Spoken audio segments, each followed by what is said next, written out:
Persona 5 The Phantom X is awful. It's a spin-off that spits in the face of its source material, so eager to beat a dead horse for profit that it is willing to don a paltry mask of fan service and nostalgia bait to lure in unsuspecting fans while discarding every piece of actually good game design that has made the series so beloved. But it's free, so it hit a higher day one player count on Steam than fucking Royal did. And that's fun.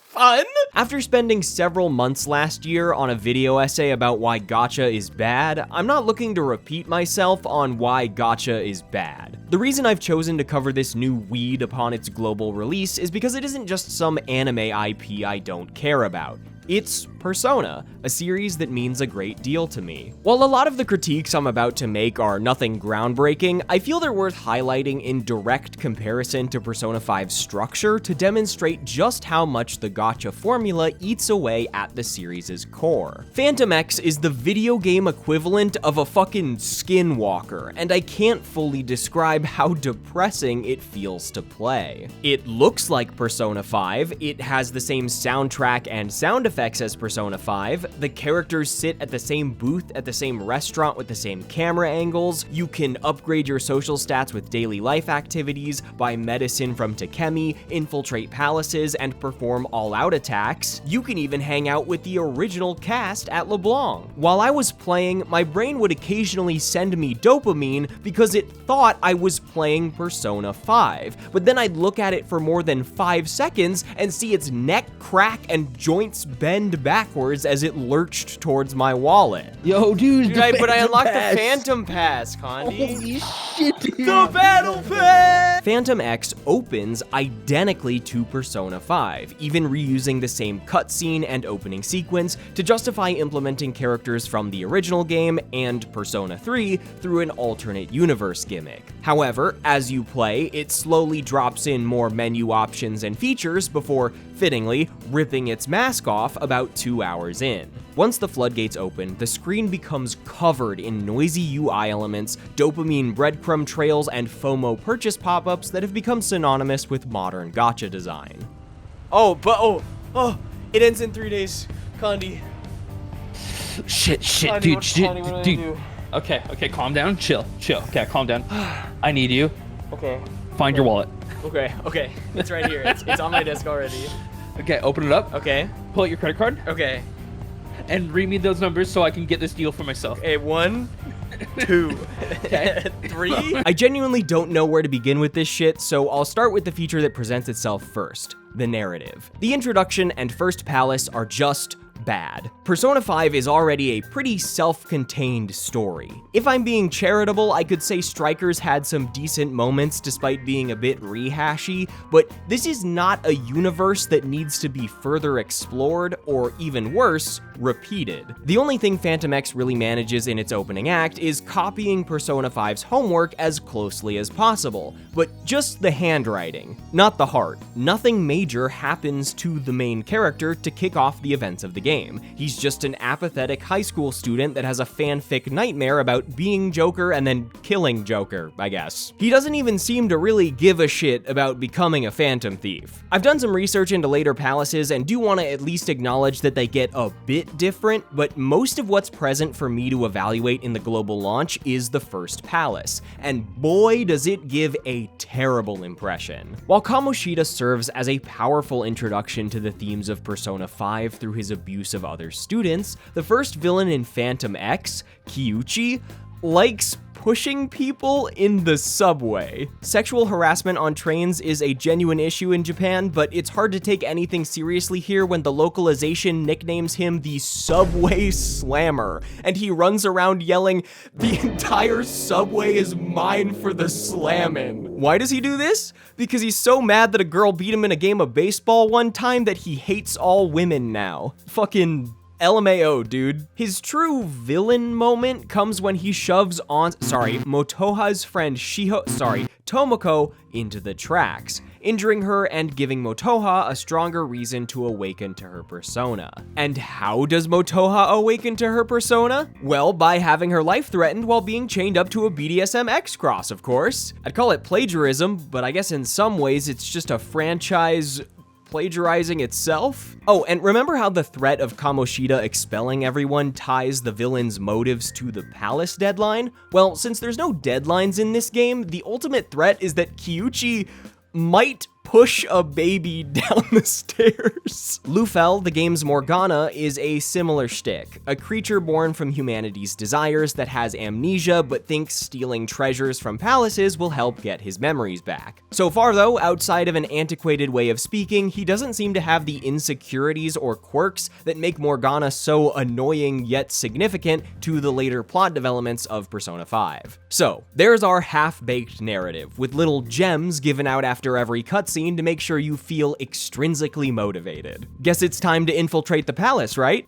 Wait, don't we need social links first, and social stats, and personas, and teammates? Oh boy. There is no true calendar system in this game. Every action can be done at any point, given you have enough of the recharging energy that serves to time gate content and keep you coming back every day. But before I get mad about that, let me get mad about combat and palaces. Now, I love Persona 5, but I think the biggest issue with that game is that you have to play it. Luckily, Phantom X has alleviated that issue with gacha power creep and an auto button. Shin Megami Tensei combat is already fun, and the Persona series iterates on it with social link fusion mechanics and tension in dungeons with SP management, deadlines, and the calendar system. Phantom X does not do any of this. It kinda has the same combat, and you can still fuse and equip multiple personas on the main character, albeit in a very mobile game grindy way with no connection to social links or arcanas, but the better comparison here would be something like Honkai Star Rail. Every character obtainable from the gacha is preset with 4 abilities and 2 passives. These abilities are more complex than the moves normally found in Persona, but remove any player agency from building loadouts by turning everyone into power creepable archetypes with preset strategies and ideal team comps. And speaking of characters,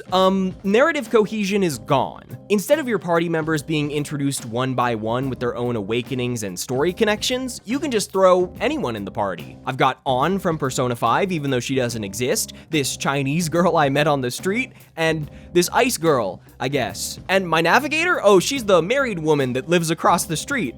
No idea how she got a persona though. For a good chunk of the first palace, I was running around with 4 people I knew absolutely nothing about as they yelled out their signature dialogue lines or snuck up behind me like we've been besties for months. Also, does that chest opening animation look familiar? Actually, does everything look familiar? The word spinoff usually implies an alternate form of gameplay, structure, or style. You know, like a Muso beat 'em up, a chibi tactics game, or a rhythm game. But this really is just Persona 5 if it was bad. As is the case for just about every turn-based gacha, you can level and buff the hell out of your units to the point where you can auto through 90% of combat until you hit the end game, which is just so cool. Great game design. Maybe in a few weeks you'll hit a mission that's tough enough to require spending money first. In about 15 hours of gameplay, I think I had 2 interesting fights where the difficulty stars aligned and the game felt like a normal RPG for a few minutes before I shuddered at the thought that this is gonna be a bunch of people's introduction to Persona. I don't have a lot to say about Mementos other than again mentioning that removing every piece of regular game design turns an already mediocre side dungeon into a mindless breadcrumb trail. And I'm being as close to literal as I'll probably get in this video, as there are actual trails of colorful train tickets you have to pick up and redeem for rewards along the way. That's about it for combat though, so let's talk about the other half. Persona is a series about time.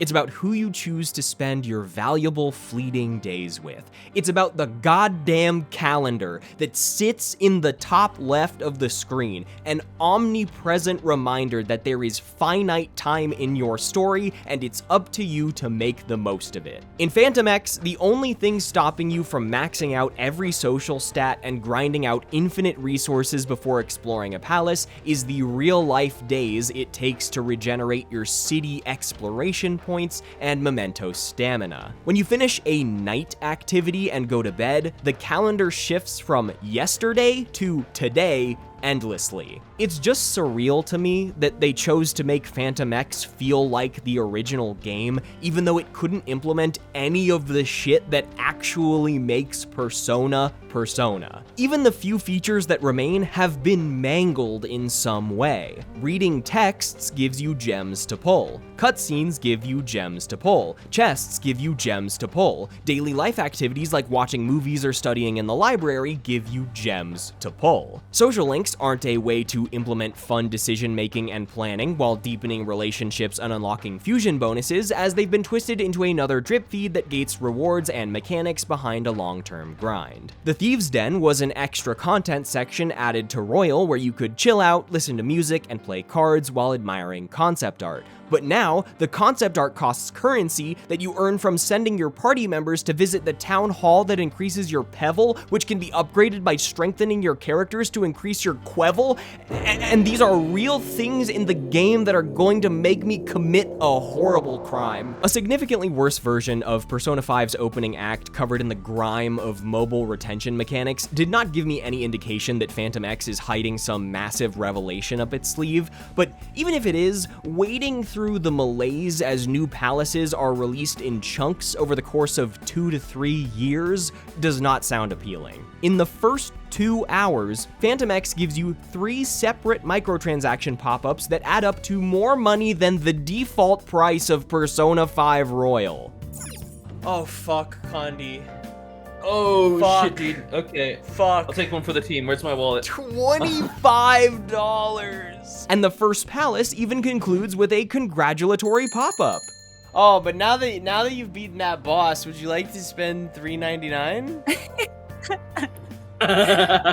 Just a suggestion. You have to do it within the next 3 days, though. So, like, did we forget about the entire arc in Persona 5 where the villain is an old guy that exploits passionate artists to plagiarize their work and profit off of counterfeit paintings? Or, I don't know, the palace that was a fucking casino? Oh, of course we didn't forget those dungeons. Those are backdrops for the material grinding quests and crossover events. I don't know, man. Persona 5 was never an anti-capitalist spearhead, and Joker and the gang have already shown up as collabs in other gachas, but it feels pretty ironic to slap its name on this husk of a spin-off that completely disregards the human values at the core of its source material to make some extra cash off of brand loyalty. I know there are plenty of people excited to sink their teeth into more of the same, but my heart always sinks a little when I watch a piece of art I love get stretched so thin that it becomes hard to remember what it looked like back when it was just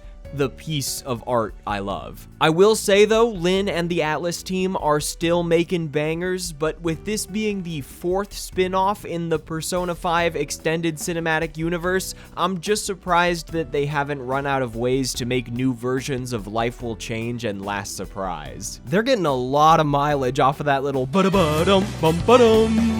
At worst, Phantom X was 15 hours of my life I'll never get back, and at best, it was a cathartic writing exercise. I swear to God, if I have to talk about this franchise again before Persona 6, I might crash out. I'm tired, and thank you for watching. You can subscribe if you want to, and I'm gonna go play Night Rain.